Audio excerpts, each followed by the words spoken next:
Hello, people of God. My name is Sedem, and I'm here to testify about divine vindication. I'd like to thank Bishop for this opportunity.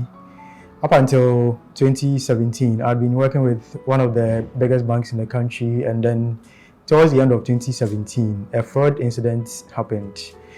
Monies were transferred out, and a few days later, I was implicated and then given to the police and then processed for court. And just a few weeks before that, I was invited to this church. And the first few services, one thing I noticed was that one of the main pillars of this church was faith. So I tapped into that. And before that, we came and saw Bishop. He prayed with us.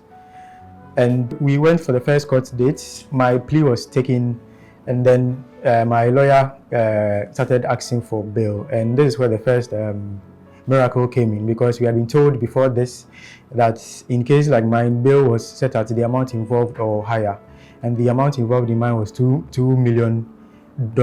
And at that time, if it was set at that amount, there was no way my family would be able to come up with this figure. So we, as I said, we came and saw Bishop. He prayed with us. Then my plea was taken.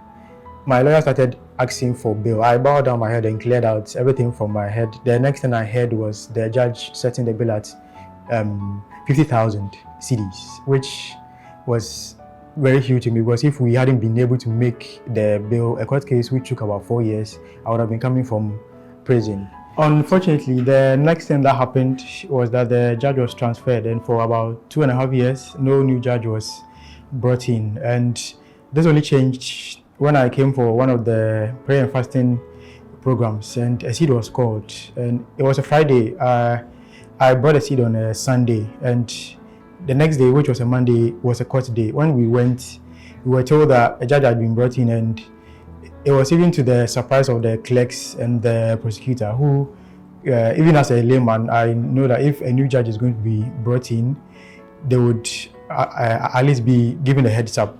And I believe with all my heart that it was because of my seed. So once the new judge came in, we started the trial.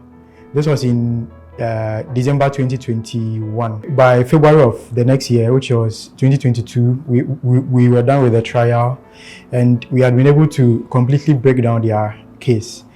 So the judge gave 8th March as case completion, and that's when the judgment would be read. And this was a Tuesday. The Sunday before this, I came and saw Bishop. He prayed with me. He declared victory and favor. The next day, which was a Monday, was the 12-hour prayer day. I came. So the next day, the Tuesday, 8th of March 2022, my family and I, we went in faith, and after the judgment was read, I was acquitted and discharged of all 6 charges that had been brought up against me. And as the judge read the ruling, she read each charge and then the possible jail time which would go with it, and the total was 47 years. And I'm glad I'm still here, because it's only by the mercies of God that I'm still here, not in prison.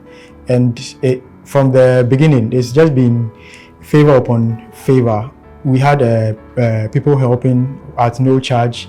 We had a firm in Canada send someone down, all for free. So I'd like to thank God, the builder of this church, for my testimony, because if it wasn't for him, I'd be in prison by now. It's only by his mercy that I'm here, and I'd like to thank him. I'm so grateful. I believe in miracles, so should you.